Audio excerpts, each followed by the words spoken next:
आप? आइए फिर से पढ़ने के क्षेत्र में आगे बढ़ते हैं और आज का हमारा सब्जेक्ट है हिंदी और ग्रामर से रिलेटेड टॉपिक है संधि। आइए सबसे पहले हम जानते हैं कि संधि क्या होती है। देखिए, इससे पहले भी पिछले क्लासों में आप संधि का नाम सुन चुके होंगे। संधि का मतलब ये होता है जो वर्ण होते हैं, वर्णों का जो मेल होता है उससे जो विकार उत्पन्न होता है उसको संधि कहते हैं। अर्थात कहने का तात्पर्य हो गया, जैसे कोई भी एक शब्द है उसमें हम क्या करते हैं, जैसे हमने लिख लिया हिंद और दूसरे नंबर पे लिख लिया आलय। आप देख रहे होंगे इसमें हम ये कह सकते हैं कि जो हिम है वो हमारा पहला पद है और जो आलय है वो दूसरा पद है। अब हम लोग जानते हैं कि इसमें विकार क्या उत्पन्न होता है। सबसे पहले देखिए, संधि में इस बात का ध्यान रखते हैं, आप भी ध्यान रखिएगा कि जो पहला वाला पद है उसका अंतिम, अंतिम का मतलब हमारा मां, और दूसरे नंबर में जो दूसरा है उसका पहला, इसका मतलब ये हो गया कि बड़ा आ। अब आप देखेंगे कि अगर मां को रूप में हम उच्चारित करें तो इसको लिख सकते हैं मां प्लस आ, और अगर इस टाइप से आलय को ले आए और इसको वर्ण के व्यवस्थित रूप में लिखें तो इसको बड़ा आ प्लस ला प्लस छोटा आ। इस टाइप से हम देखते हैं कि जो पहला हमारा है यानी जो मां था उसमें विकार जो आ रहा है उसमें छोटा आ मिल रहा है और इसमें हमारा बड़ा मिल रहा है। इसका मतलब ये हो गया कि ये जो पहला पद है और जो दूसरा पद है इन दोनों का क्रम ले लेते हैं। पहले पद का अंत, इसका उच्चारण या इसकी ध्वनि, और दूसरे की पहली, इन दोनों के उच्चारण से जो समूह का विकार आता है, कहने का मतलब ये है कि इसको जोड़ने से जो हमारा विकार आता है उसको हम संधि कहते हैं। जैसे हम इसको हिम प्लस आलय जोड़ लें तो इसको आ जाता है आपका हिमालय। अब आप देखेंगे कि यहाँ पर हिम था और यहाँ आलय था, इसका मतलब यहाँ पर छोटा और बड़ा मिल करके हिमालय आ गया। तो ये हो गया एक विकार जिसको हम कह सकते हैं संधि। परिभाषा के रूप में अगर पूछा जाता है तो आप सिर्फ इतना लिख सकते हैं कि वर्णों के, किसी शब्द के वर्णों के आपसी विकार को या आपसी मेल से जो विकार उत्पन्न होता है उसको संधि कहते हैं। संधि में क्या होता है, कोई भी नया शब्द बनता है, अगले क्रम में क्या आ जाते हैं, अगली हेडिंग हमारी है विच्छेद। आप ध्यान से सुनिएगा। अब विच्छेद क्या है, जैसा कि विच्छेद का शाब्दिक अर्थ ही लगता है विच्छेद। विच्छेद का अर्थ होता है टूटना। इसका मतलब ये हो गया कि जब हम संधि करते हैं यानी संधि का अर्थ है जोड़ना और विच्छेद का अर्थ है तोड़ना। इसका मतलब ये हो गया कि कोई हमारा एक शब्द है वो अगर दो भागों में टूट जाता है, जैसे आप इसका जस्ट अपोजिट देखिए, हिमालय हमारा लिखा हुआ है, उसको हमने विच्छेदित रूप से दो भागों में तोड़ लिया, हिम प्लस आलय। तो इसका मतलब ये हो गया कि जो हिम प्लस आलय में टूटा है इसको हम कहेंगे विच्छेद। यानी किसी भी संधि का जब विच्छेद हो जाता है, दो भागों में या दो पदों में टूट जाती है तो उसको हम विच्छेद कहते हैं। इसी प्रकार जब इस विच्छेद को हम जोड़ लेते हैं तो उसको कहते हैं संधि। तो इस टाइप से हम देखा कि संधि का विच्छेद क्या होता है और संधि क्या होता है, और उसका एक सामान्य सा उदाहरण देखा हिमालय के रूप में, जिसको हम हिम प्लस आलय के रूप में लिख सकते हैं। हिम हमारा पहला पद है और आलय हमारा दूसरा पद है। अगले क्रम में हम आते हैं संधि जो मुख्य रूप से है उसके प्रकार क्या हैं। प्रकार का मतलब ये हो गया कि ये कह सकते हैं कि मुख्य रूप से संधि के कितने भेद हैं। उसमें हम देखेंगे पहले रूप से हमारा आ जाता है, देखा आपने आराम से आपको दिख रहा होगा, ये डेकोरेटेड यानी ये हमारा मूल टॉपिक है जिसको आज हम कॉन्सेप्ट लेकर के पढ़ाना चाह रहे हैं। पहले नंबर पे है स्वर संधि, दूसरे नंबर पे है व्यंजन संधि, विसर्ग संधि। अब हम जानते हैं स्वर संधि क्या है। जैसा कि स्वर आप पिछले वीडियो में हमारे देख चुके हैं, स्वर का शाब्दिक अर्थ ये रहता है कि उसकी परिभाषा और उसके प्रकार पढ़ चुके हैं या उसके कितने भेद होते ये पढ़ चुके हैं। अब इस समय हम जानते हैं सिर्फ स्वर संधि। स्वर संधि की परिभाषा के रूप में कह सकते हैं ऐसी संधि या ऐसा कोई मेल जिसके आधार पर यह कहा जाए कि हम स्वरों का मेल करें। यानी जब किसी संधि में स्वरों की सहायता से कोई विकार, नया विकार उत्पन्न होता है तो उसको स्वर संधि कहते हैं। व्यंजन ऐसा जोड़ या ऐसा मेल जिसमें हम व्यंजनों का सहयोग करते हैं या व्यंजन की सहायता से कोई संधि होती है या व्यंजन की सहायता से मिलाप होता है तो उसको हम व्यंजन संधि कहते हैं। विसर्ग संधि में क्या आ जाता है, विसर्ग संधि में यह आ जाता है कि ऐसा मिलाप, ऐसा योग या ऐसा कॉम्बिनेशन जिसको हम कह सकते हैं कि विसर्गों के माध्यम से होता है तो विसर्ग संधि कहलाती है। अब हम अगले टॉपिक में आ जाते हैं। मैं आपको बताना चाहता हूं कि ये जो संधि का विषय है हमारे चाहे प्राइमरी क्लासेज रहें या जूनियर क्लासेज रहें, अपर क्लासेज रहें, या किसी भी हमारी कोई भी प्रयोगात्मक ऐसी भी परीक्षाएं रहती है, उन परीक्षाओं में इससे संबंधित विशेष प्रकार से कहीं ना कहीं आपको 1, 2, 4, 3 नंबर के क्वेश्चंस मिलते ही मिलते हैं। इसका मतलब जो आज का हमारा ये विषय है, ये बड़ा ही इंटरेस्टेड और जीवनोपयोगी है। जीवनोपयोगी इसको बनाएंगे कैसे, विधिवत समझेंगे कि इसका कॉन्सेप्ट क्या है, क्या संधि के रूल हैं, इसके क्या प्रकार हैं, कैसे उदाहरण हैं और इसके कैसे प्रश्न पूछे जाते हैं। इसके विषय में आपको बताऊं, सबसे पहले तो इसकी परिभाषा के रूप में आता है कि संधि किसे कहते हैं, संधि के प्रकार क्या हैं। तो अगर संधि की परिभाषा के रूप में आया तो आप लिख सकते हैं, प्रकार के रूप में आया तो आप आराम से अपनी कॉपी में नोट डाउन कर लीजिए, स्वर संधि, व्यंजक संधि और विसर्ग संधि, ये लिख सकते हैं। अब आते हैं मेन, जब आपको कभी भी कोई परीक्षा या किसी एग्जामिनर आपको मूव कराता है, थोड़ा सा टफ देता है, तो आ जाता है प्रमुख टॉपिकों में, यानी जो हमारे ये पंच तत्व हैं, ये बहुत ही उपयोगी हैं और हमारे शिक्षण कार्य में या हमारे अध्ययन अध्यापन कार्य में बहुत ही व्याकरण की दृष्टि उपयोगी है। कैसे उपयोगी है इसका हम देखते हैं। कोई भी शब्द रहे, कोई भी आपका सार्थक शब्द रहता है, उसका एक मिलाप होता है और जब उसका मिलाप होता है तो इन संधियों के आधार पर उसको विभाजित किया जाता है। कहने का मतलब ये हो गया कि दीर्घ संधि, गुण संधि, ड्रग संधि और अयार संधि, स्वरों के माध्यम से जो हमारा योग होता है, जो हमारा मिलाप होता है, जो हमारी संधि होती है, वो 5 भागों में बांटी गई है। सबसे पहले हम जानते हैं दीर्घ संधि। इस संधि को पढ़ने से पहले मैं आपको बताना चाहूंगा कि आप अपने मन की अवस्था को बिल्कुल शांत करके एक नॉर्मल सा हमारा एक व्याख्यान सुनिए और समझिए इस संधि के रूप में हम कैसे इसको विस्थापित कर सकते हैं, कैसे इसको आगे देख सकते हैं। उसके लिए आपको सिर्फ एक उदाहरण के माध्यम से स्पष्ट मैं करूंगा। आपको अपनी पाठ्य पुस्तक से अन्य उदाहरण देख करके समझ लेना होगा। जैसे मैंने लिखा दीर्घ संधि, मैं आपको बताऊं जो स्वरों का विभाजन है उसमें हमने देखा था, पढ़े थे हम लोग कि उसमें 2 तरीके से था। एक तो हम कहते थे दीर्घ स्वर और एक कहते थे लघु।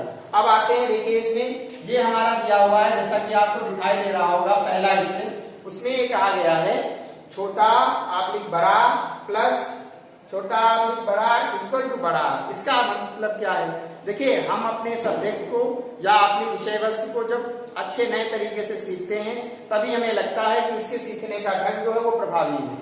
ये आप देख रहे होंगे पूरी चेन ये मैथ के फार्मूले के जैसे लिखी है। अगर आप केमिस्ट्री के हिसाब से आए तो देखिए केमिस्ट्री की रिएक्शन के जैसे लिखी है। अगर आप फिजिक्स के हिसाब से आए तो आप देखिए ऑब्लिक करके इस टाइप से लिखी है।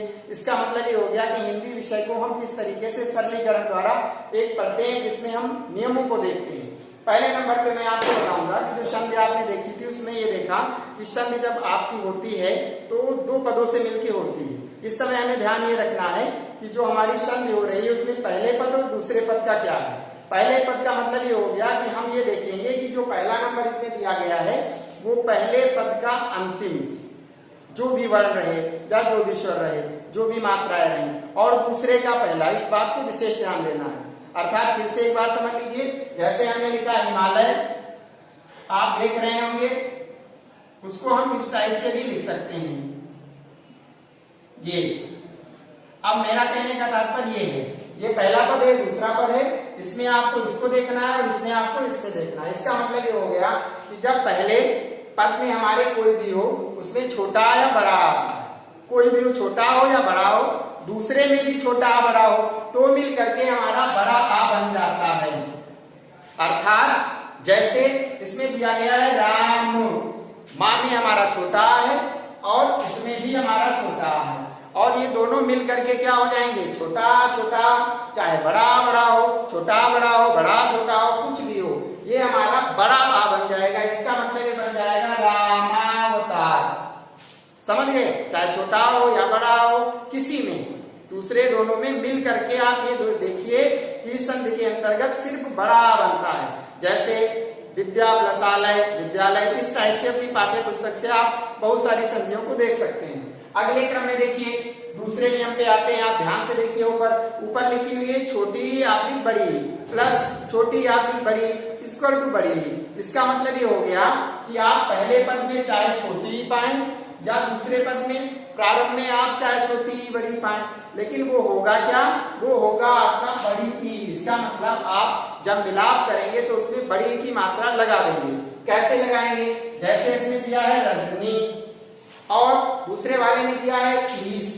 अब आप देखिए जो रजनी है उसके अंत में ना है और उसमें बड़ी की मात्रा है, और जो दूसरा इस लिखा हुआ है उसमें बड़ी की मात्रा है, यानी बड़ी और बड़ी का मिलाप हो रहा है। जब बड़ी और बड़ी का मिलाप हो रहा है तो देखिए बड़ी आ रही है, रजनीश।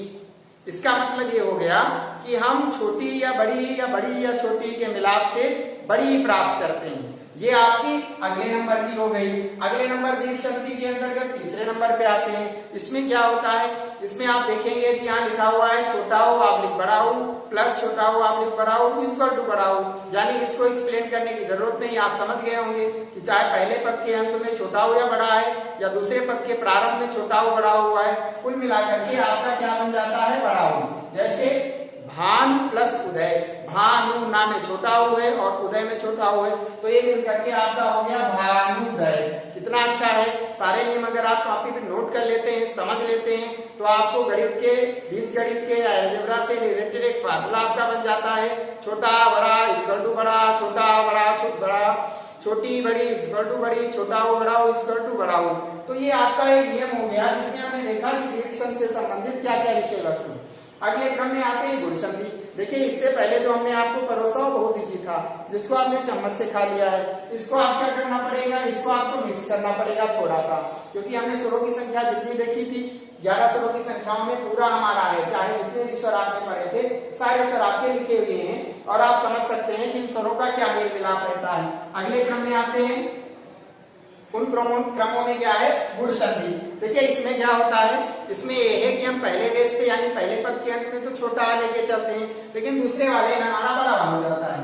दूसरे वाले में बढ़ किया जाता है, छोटा आ चुकी पढ़ चुके हैं इसलिए हम आ जाते हैं छोटी बड़ी, यानी पहले वाले के अंत में तो हमारा सेम रहेगा छोटा बड़ा, और दूसरे वाले में हमारे क्रमशः नियम बदलते हैं। क्रमशः नियम कैसे बदलते हैं, पहले नंबर पे छोटी है तो हमारा ए आएगा। इसका मतलब ये हो गया कि पहले वाक्य जो भी हमारा शब्द रहता है उसके पहले अंत में और दूसरे के प्रारंभ में छोटी बड़ी रहता है, तो वो मिलकर के हमारा ए बन जाता है। जैसे राम और ई, इसका मतलब पहले राम में छोटा है और ईश्वर में क्या है, बड़ी है, तो ये मिलकर के हो गए रामेश्वर। आपका ये क्लियर हो गया। ऐसे देखिए पहले वाले में छोटा बड़ा, दूसरे में ऊ आ जाता है, तो इसमें क्या हो गया, लंब, बा में छोटा उदर, तो क्या हो गया, लंबोदर। आराम से समझिए, ध्यान से समझिए, वीडियो को रोक करके आराम से पूरा समझ लीजिए, लेकिन इस बात को आप अगर समझ लेंगे तो आपको ये हिंदी या इस विषय का जो हमारा आज का टॉपिक है ये बड़ा ही सरल तरीके से समझ में आ जाएगा।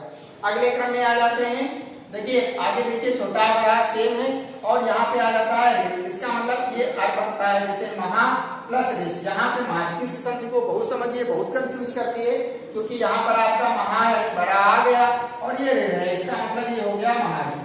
कितना अच्छा टॉपिक है, आप आराम से इसको कॉपी पे नियम लिख सकते हैं, समझ सकते हैं।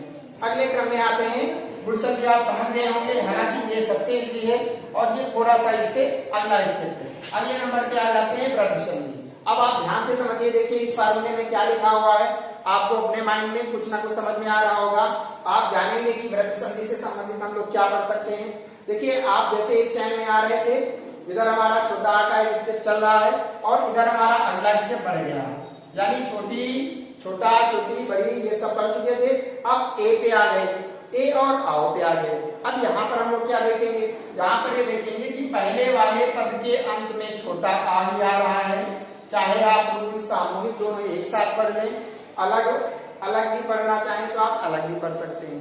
पहले पद के अंत में हमारा छोटा आ ही रहेगा, लेकिन दूसरा जो हमारा पद है उसके प्रारंभ का, जैसे पहला हमारा मा होता मत है, यानी इसमें छोटा की मात्रा है, दूसरे वाले में ए है, इसका मतलब ये है ए में क्या हो जाएगा, मत प्लस ए क्या तो मतय। समझ रहे हैं, इसका मतलब ये हो गया कि पहला जो हमारा छोटा है और ए है, ये दोनों मिल करके हमारे मतय के हो जा रहे हैं। अगले क्रम में आएंगे, अगले क्रम में देखिए छोटा बड़ा और दूसरे में ओ आगे आओ है, तो इसमें क्या हो जाता है, आओ ही बनेगा, इसमें आए ही बनेगा। 1 प्लस औषध इक्वल टू 1 औषध। आप ये ऑब्लिक का मतलब जरूर समझ लीजिएगा, इसका मतलब ये है कि ये भी हो सकता है और ये भी हो सकता है। इसको मैंने विधिवत बहुत व्यवस्थित ढंग से प्रस्तुत किया है, क्योंकि मैं जानता हूं कि अगर आपको सरल नियमों के तरीके से एक व्यवस्थित सारणी से समझाया जाए तो बहुत अच्छे से समझ में आता है, इसलिए मैंने इसको सारणी ढंग से प्रस्तुत किया है। ऐसे प्रस्तुत किया है कि जैसे आप अन्य विषयों को जिनमें आप विज्ञान है, गणित है, इनको मान करके एक फार्मूले की तरीके से पढ़ते हैं, इस इंटरेस्टेड सब्जेक्ट को भी आप उसी तरीके से पढ़ सकते हैं। या आपका रूल क्या कह रहा है? रूल ये कह रहा है कि चाहे छोटा हो या ओ हो, ये आओ ही बनता है और ये हमारा पूरा आपका वंशज आ गया। इसका मतलब ये हो गया कि वृद्धि संधि भी हमारी आ गई। अगले क्रम में देखिए जड़ संधि। जैसा कि हम जानते हैं कि छोटा का स्टेप हम लेके चले थे, उधर हमारा छोटा, छोटी, छोटा ओ हो गया। अब अगले क्रम में आते हैं, यहाँ छोटा हमारे सारे सभी के साथ एक मिश्रण तैयार हो चुका है। जो हमारे बुद्धिजीवी हैं वो हमारे उस तरीके से भी पढ़ते हैं कि हम छोटा और अन्य स्वरों का हम कैसे मेल करके पढ़ सकते हैं। दूसरा नियम भी जड़ संधि में क्या है, इसमें अगले नंबर पे आए हैं क्योंकि छोटा का स्टेप समाप्त है, छोटी और अन्य स्वर। अच्छा, अन्य स्वर का मतलब क्या है? अन्य स्वर का मतलब ये है कि जैसे अभी आपने देखा था कि हम जो सबसे पहले में पढ़ रहे थे उसमें अगर छोटी था और छोटी बड़ी आ जाता था तो आपका सेम बन जाता था, लेकिन यहाँ पर छोटी पहले के अंत में तो आएगा, पहले पद के अंत में छोटी ही तो आएगा, लेकिन दूसरे वाले में छोटी बड़ी नहीं आएगा। इसलिए नहीं आएगा क्योंकि अगर आ भी जाता है तो आपका रजनी हो जाएगा, यानी रजनीश हो जाएगा। अब इसमें क्या आ जाएगा?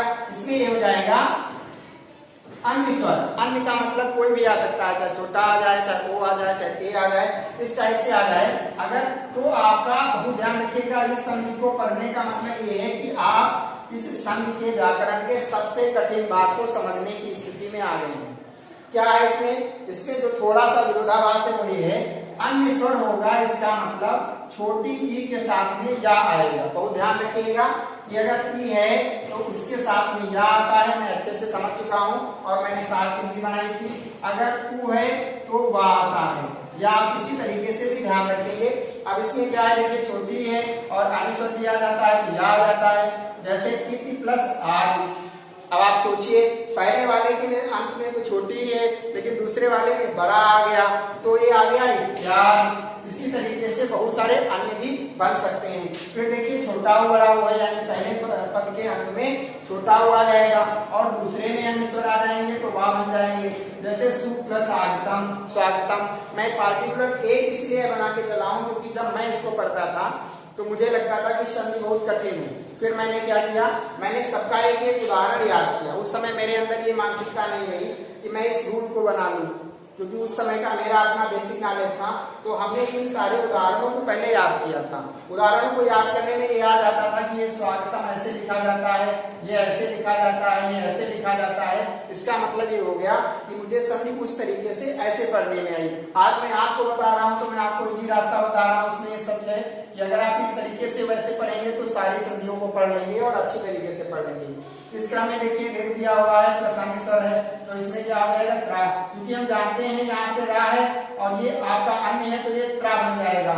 अगले क्रम में देखिए ए आता है, यानी अगले नंबर पे आते हैं याद संधि। देखिए जब हम पढ़ रहे थे तो देख रहे थे दीर्घ संधि, गुण संधि और ये आपस में सगे भाई हैं, उसी तरीके से ये भी अपने सगे भाई हैं। सगे भाई का मतलब ये है कि जैसे इसमें या और वा की फैमिली है वैसे इसमें आय और आव की फैमिली है। कैसे? देखिए अगले नंबर पे इसमें जैसे हमारा ई आ रहा था, ऊ आ रहा था। अब आप फिर से आप एक बार देखिए, पूरे हमारे जितने स्वरों की संख्या होती है उसमें सब कुछ लेके चले आ रहे हैं। अब आए हैं ए पर और आय पर, ओ पर और आओ पे। मैं आपको कंफ्यूज नहीं करूंगा, एक एक नियम बताऊंगा, ध्यान से समझिएगा।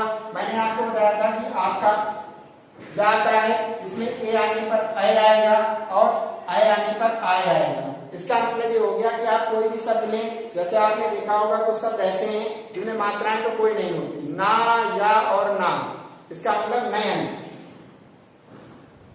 लेकिन जब इसका हम विच्छेद करेंगे तो ये या जो है ये बड़ी समस्या पैदा कर देता है। ये अपने घर से भाग करके किसी दूसरे रूप में चला जाता है। कैसे चला जाता है? जैसे इसमें ए आ गया, इसमें आ गया तो या बन गया। अब ये या जो है भाग करके कैसे गया? क्योंकि ये ए में गया और ये आ में टूटा, दो में टूटेगा तब आपका नयन बनेगा। इसी तरीके से मैंने बहुत सरल और अच्छा उदाहरण रखा है। नयन और नायक में क्या है, इसमें देखिए आपका ए था, इसमें आय है, आय होगा और अन्य स्वर होगा तो आपका आय बनेगा। इसका मतलब नय प्लस आय ये हो गया। आप इसकी जगह नय प्लस आय लिख दीजिए तो आपका नायक भी हो सकता है। समझ रहे होंगे आप कि इसमें क्या है कि जब हमारा ए और आय में आएगा तो सिर्फ अय या आय बनता है। अय या आय बनता है। अगले क्रम में आते हैं, देखिए बहुत ध्यान से देखिएगा, ओ और आओ।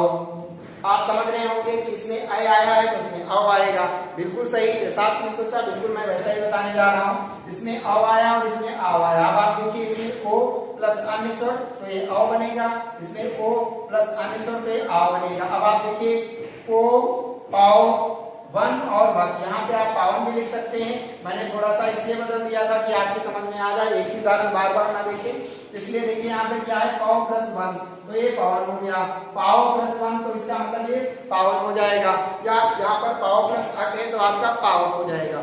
इस तरीके से फिर से देखिए, जब आप कभी भी किसी भी हिंदी विशेषज्ञ या विद्वान से मिलेंगे तो संधियों का प्रमुख रूप से आपका एक भंडार बताएगा कि संधियां आपके लिए बहुत जरूरी है। लेकिन हमने यहाँ देखा कि जो संधियों को पढ़ने का तरीका है अगर वो हमारे लिए इजी है तो हमें संधियां बहुत कठिन नहीं लगेंगी और इसका जो भंडार है वो सीमित हो जाएगा। इस तरीके से एक बार फिर से मैं बता देता हूँ कि आप अपनी ट्रिक भी बना सकते हैं, किसी न किसी तरीके से नाम उदाहरण भी लेकर के समझ सकते हैं। आपने पाठ्य पुस्तक जब भी खोलेंगे हो सकता है इस रूप में ना मिले, वो विस्तारित रूप में लिखी होगी लेकिन उसका अर्थ यही होगा। एक बार इसको नोट अवश्य कर लीजिएगा। फिर मिलते हैं सभी छात्रों अगले वीडियो पे, तब तक के लिए नमस्कार।